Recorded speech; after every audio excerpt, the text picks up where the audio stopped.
A visit to the Philippines will likely land you in the capital, Manila. There, on any given Sunday, you can watch wealthy Manileños idling the day away in Rizal Park. Parents bring their children here to play and have fun.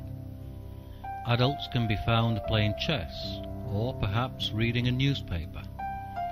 Young couples bring picnic hampers and spend the whole day in the tropical sun.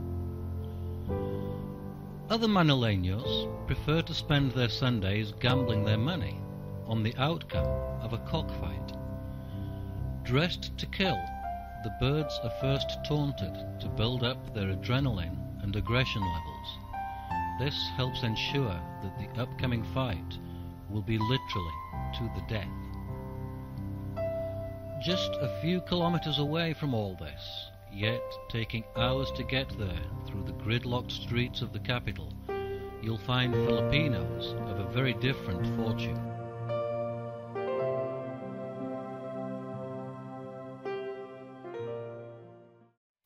It's hard to understand how these children can smile so brightly when you see the sight in front of them.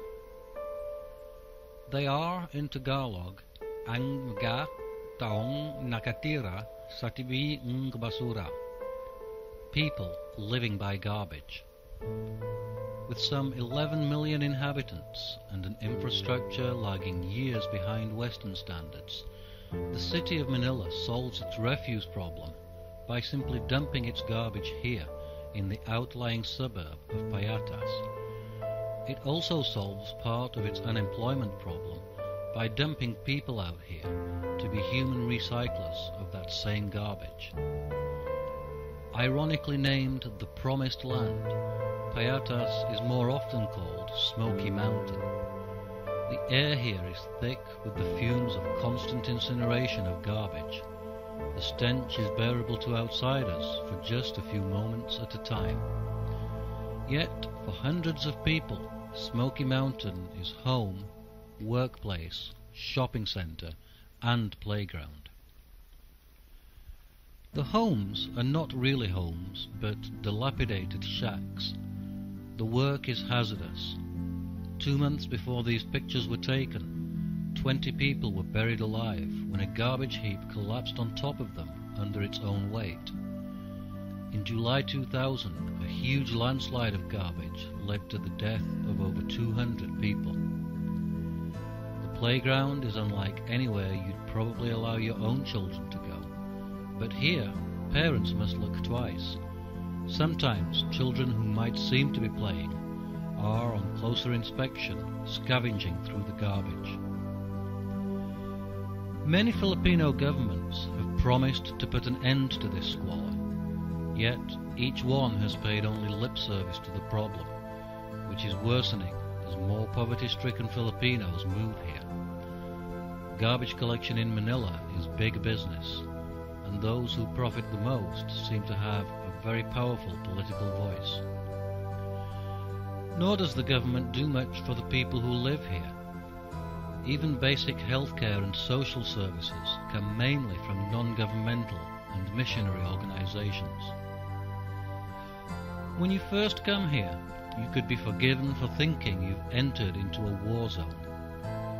Disease is common, with tuberculosis, pneumonia, and malnutrition contributing to an average life expectancy of just 40 years.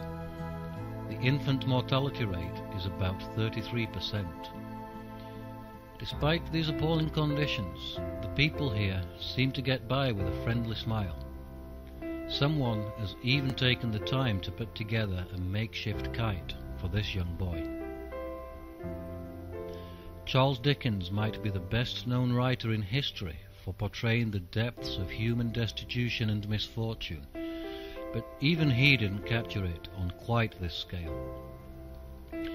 Stephanie is 8 years old. Born in Manila, her father lost his job and was unable to find new employment. He moved his family to the mountain out of desperation a few years ago. Severely undernourished and dressed in old, stained and tattered clothes, she still finds the will and the resources to wear nail varnish.